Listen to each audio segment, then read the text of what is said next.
Good morning mga kaibigan, nandito ulit tayo sa ating munting garden ng talong mga kaibigan. Mag-i-spray po tayo ngayong umaga mga kaibigan para hindi po masayang yung kanyang mga bunga at mga bulaklak mga kaibigan. Ito po pala ang gamit kong medisina mga kaibigan. Bali sinapol ko po yung mga gamot ng mga kaibigan. Ang gamit ko pong medisina ngayon na ito po mga kaibigan. Papakita ko po sa inyo yung medisinang gagamitin ko ngayon mga kaibigan. Pang recover po sa ating talong, sa mga bunga at bulaklak mga kaibigan. Ito po. Ito po ngayon ang gamit kong medisina ngayon. Dupon Lanate po mga kaibigan. Yan po ang gagamitin kong pang recover ngayon sa aking talong mga kaibigan. Dupon Lanate po mga kaibigan.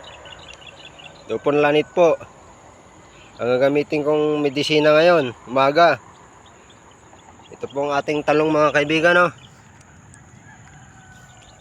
Ano ating marami ng bunga at bulaklak mga kaibigan. Sayang po kung hindi natin na agapan po mga kaibigan.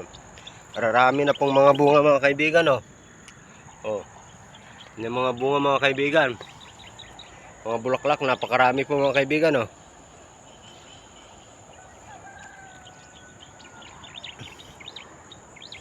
Napakarami po. Ito po yung natimpla ko pong gamot mga kaibigan. Dupon Lanate po yan mga kaibigan. Dupon Lanate po mga kaibigan. I-spray po natin dito sa ating mga talong mga kaibigan na maraming bunga na. Naka-recover na rin mga kaibigan. Kasakali makapitas na tayo sa Sabado mga kaibigan. Ang kanyang mga bunga mga kaibigan. Mga bulaklak napakarami po. Kanyang mga bunga mga kaibigan.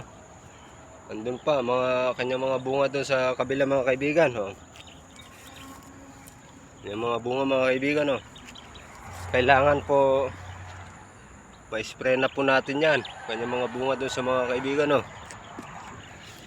Kanyang mga bunga, mga bulaklak napakarami po. Kailangan i-spray natin mga kaibigan.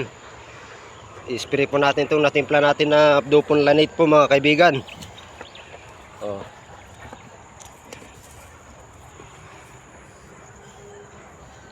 Spray po. Hanggang dito na lang po ang aking video mga kaibigan. At mag-i-spray po tayo mga kaibigan. Magandang umaga sa ating lahat mga kaibigan.